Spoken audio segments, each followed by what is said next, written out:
Причастие – это часть речи, которая имеет признаки и глагола, и признаки имени прилагательного. Рассмотрим причастие в тувинском языке. Как глагола причастие имеет залог, время, управляет зависимыми словами при помощи падежей. Как имя прилагательное, причастие может изменяться по падежам, иметь категорию принадлежности,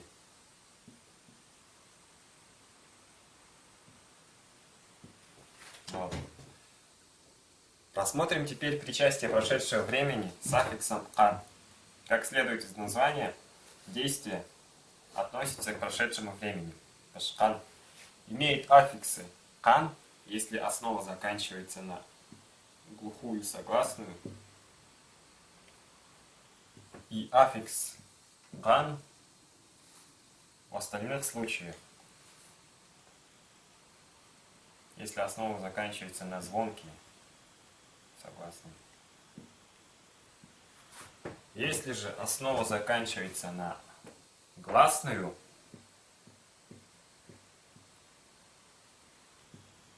то звонкая щелевая «г» редуцируется и переходит в долгую «а». Например, в первом случае «ажидар» глагол «открывать», основа «ажит» плюс аффикс прошедшего, причастие прошедшего времени, «ажиткан» открывший, на звонкую «шойген», «шойер» глагол причастие прошедшего времени будет «шойген». В зависимости от гласной в основе присоединяется соответствующий аффикс.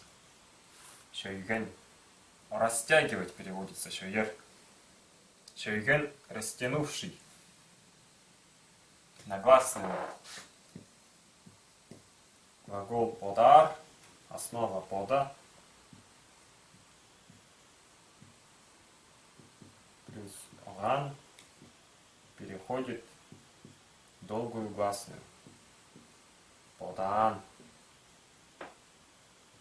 Думать, подумавший, думавший. Рассмотрим теперь особенности перевода причастия прошедшего времени. Если же оно стоит перед определяемым словом, например, «пашкан ат»,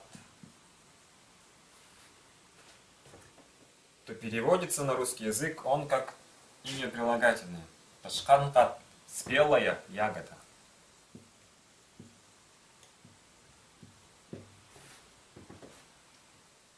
Если же поставить причастие после определяемого слова «ат пашкан», то она теперь уже играет роль сказуемого. Ягода поспела. То есть в зависимости от расположения относительно определяемого слова роль причастия меняется. Вот это следует запомнить. Также, если причастие имеет какой-либо притяжательный аффикс, например, «кельген», «кельгеним», то на русский язык он переводится как сочетание притяжательного местоимения с отглагольным существительным. «Кельген», «келлер» вообще приходить, а «кельген» пришедший. Значит, переводится отглагольное существительное будет «мой приход».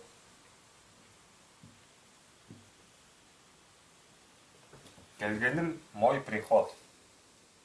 Особенность в том, что «мой приход» в русском языке имеет смысл приход вообще, а в тувинском же языке подразумевается приход в прошедшем времени.